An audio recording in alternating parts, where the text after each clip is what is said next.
Apparently you all like having nightmares because I got a bunch of requests to make a part 3 to this video series. Hey everyone, what's up and welcome back to Most Amazing Top 10. I'm your host, Lindsay Ivan, and today I'm bringing you the Top 10 Scary Internet Urban Legends Part 3. Starting off this countdown, we have Annie96 is typing. So basically, this legend is told completely by messages between Annie and her friend David. Annie is home alone talking to David when things start to get strange. Annie begins to hear footsteps outside. When she looks out her window, she can see a man standing in her garden. Upon looking at the man closer, she claims it looks exactly like David. But she freaks out because it appears that David is talking to her without touching his phone. Then this man breaks into her house. Annie is hiding out in her closet as he calls out to her in a deep voice, saying, "Come out, Annie, I just want to look at you." The text chat ends with Annie96 going offline. The creature that was embodying David got to her. In our 9th spot, we have the choking Doberman. So this legend states that one day a woman came home to her Doberman lying on the ground, not breathing. She took him to the vet to get checked out while she returned home. However, on the way home, she got a call from the vet. He said that she shouldn't return home since her dog choked on a person's finger. He thought that the finger was from an invader.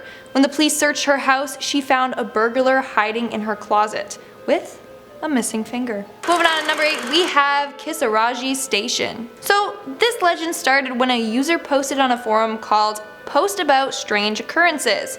The user's name was Hasumi and she was on her regular train home. But this train seemed to not go to any of her usual stops. Instead, it traveled for an hour without stopping. The train finally stopped at a place called Kissarashi Station. But no one seems to be there and no one has heard of this station before. She then decided to walk back along the track where she came from. From there, she sees a one-legged old man before he quickly vanishes. Other strange occurrences also start to happen. Her last post was, "My battery's almost run out. Things are getting strange, so I think I'm going to make a run for it. I'm going to make this my last post for now." After that post, she was never heard from again. Making our way down the list at number 7, we have the Song and Dance Man. What's so scary about singing and dancing? Well, just wait and see. So this story is told by a man named George who claims he encountered the Song and Dance Man and his horrors.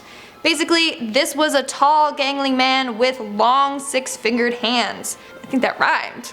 Okay. He wore a red and white pinstripe jacket and a straw hat on his head. This man enticed members of the town to come into his tent for free to sing and dance. But as soon as the man started playing his fiddle, the people were not allowed to stop dancing. They danced for hours before people started dropping down. Once on the ground, they would be stepped on and crushed by the individuals that had no control of their body. One man ended up dying, yet his dead body kept on dancing while blood poured from his face. Eventually, the man stopped playing and let the survivors go. Moving on to number 6, we have Sally Stitches. Now, this is a chainmail letter urban legend. It surrounds a little girl named Sally whose eyes and mouth were sewn shut with a rusty needle. So, the legend says that a young girl named Ashley was bored one night, so she decided to make a fake chain email. She wrote a story about a girl named Sally who was hated by all the villagers. As a result, they threw rocks at her and teased her. That's when the girl announced to them that they will die in 3 days. The villagers who ended up picking on her ended up dying.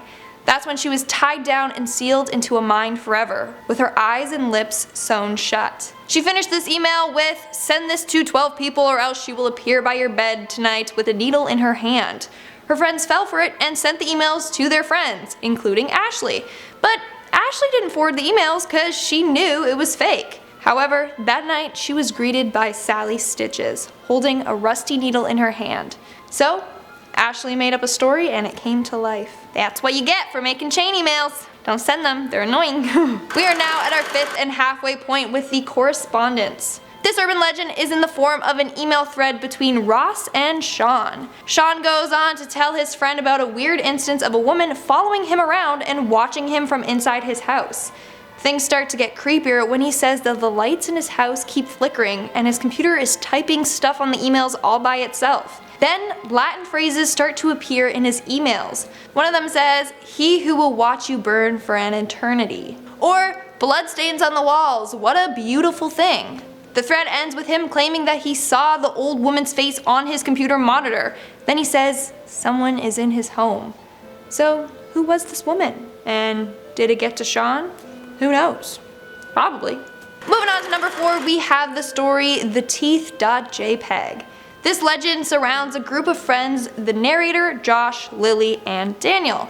Basically, one night Lily went into Daniel's dorm to check in on him. The next day, the group had not heard from either one of them, so they decided to go check on them. When searching in Daniel's room, they came across a file on his USB titled Teeth.jpg. This image was quite disturbing. It was a weird, distorted image, red in color, with a creature with their mouth wide open. Now, the day progressed and they still hadn't heard from Lily. They were getting scared because the last text that she sent was to her girlfriend and it said, "Help me." Thinking Daniel was to blame for her disappearance, they did more snooping. That's when they found a bunch of photos of Lily and pictures of an abandoned place and a train ticket. They followed these clues to an abandoned house. In the cellar, they found Lily. She was strapped down to the table. One of her arms was on the verge of falling off. The other arm was already completely gone. Lily's face was forced back. Her eyes had been gouged out and were filled with black wax. Her jaw was forced open and her teeth were ripped out and then rearranged and put back in.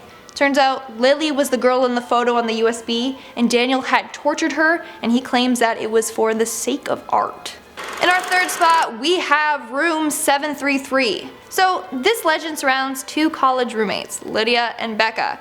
They get assigned a room next to a room called the suicide room. Apparently, this room is now turned into a storage closet. But before that, 5 students either jumped to their death or hung themselves. People believe that something in that room makes people kill themselves.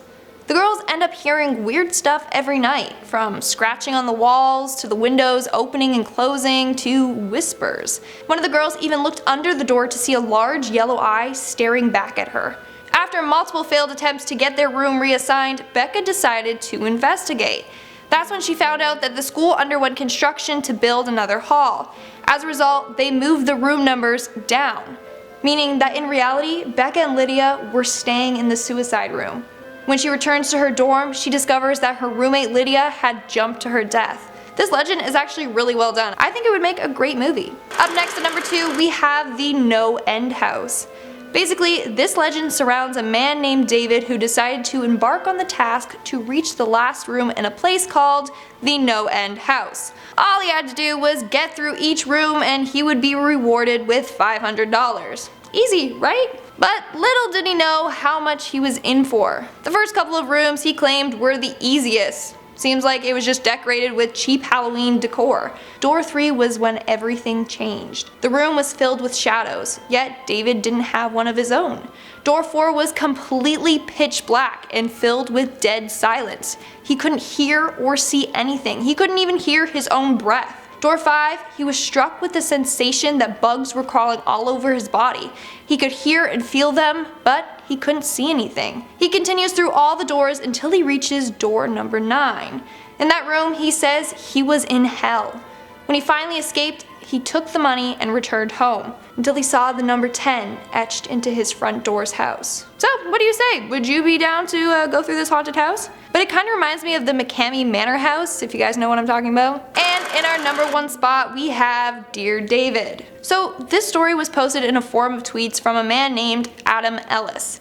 He tweets about his scary experience of being haunted by a disfigured boy who must be addressed as Dear David. Over the course of 3 or 4 weeks, Adam shares what's been going on and even attaches images, videos, and audio files as proof. It starts off with this boy only appearing in his dreams, before crossing over into real life. The first time he saw this boy was during sleep paralysis. He claimed that the boy was sitting on his green rocker watching him. Then he had another dream where he was talking to a girl. This girl told him that the boy was dead. He only appears at midnight and you can ask him 2 questions if you say Dear David first. But if you ask him a 3rd question, he will try to kill you. He ended up asking some questions and found out that he died from an accident in a store where a shelf fell and crushed his head. Then, strange occurrences continued to happen. His cats would gather every night at his door and would whine. The tweets go on and on. He downloaded an app that takes photos every minute while he sleeps. That's when he first got a picture of David standing in the corner of his room, staring at him. Later, photos reveal David practically on top of Adam while he sleeps. It's actually really creepy. Adam ends the tweet saying he is okay, but the tweets are shorter than usual. So people theorize that David finally got to him and is possessing him. And apparently this is now being adapted into a movie, so I'll definitely be watching that when it comes out. And that's it for today's video. Today I'll be shouting out more comments from my video Top 10 Mysterious Crimes Solved by the Internet. Regan Leader commented, I hope everyone reading this, including you, have a good day, and if you're not, hope I made it. Aw, that's so sweet. So refreshing after I'm just talking about scary things. Wolf Waya commented, want an addicting food combination? Smother pancakes with peanut butter, then drown it in maple syrup. It goes very good together. I have tried this. It's pretty good. But it has to be like the crunchy natural peanut butter, or else it's like too sweet if it's the artificial kind. Jazzly Potato commented, I'm showing this to my family to show them the internet is actually important. I mean, go ahead. Let me know what your family thinks. Tell them to subscribe if they have a channel. And that's all the comments I'm shouting out today. Make sure to comment something down below for a chance to be featured in my next comment shout out. And as always, don't forget to give this video a big thumbs up and subscribe to Most Amazing Top 10 for more amazing videos. I've been your host, Lindsay Ivan, and I'll see you when I see you.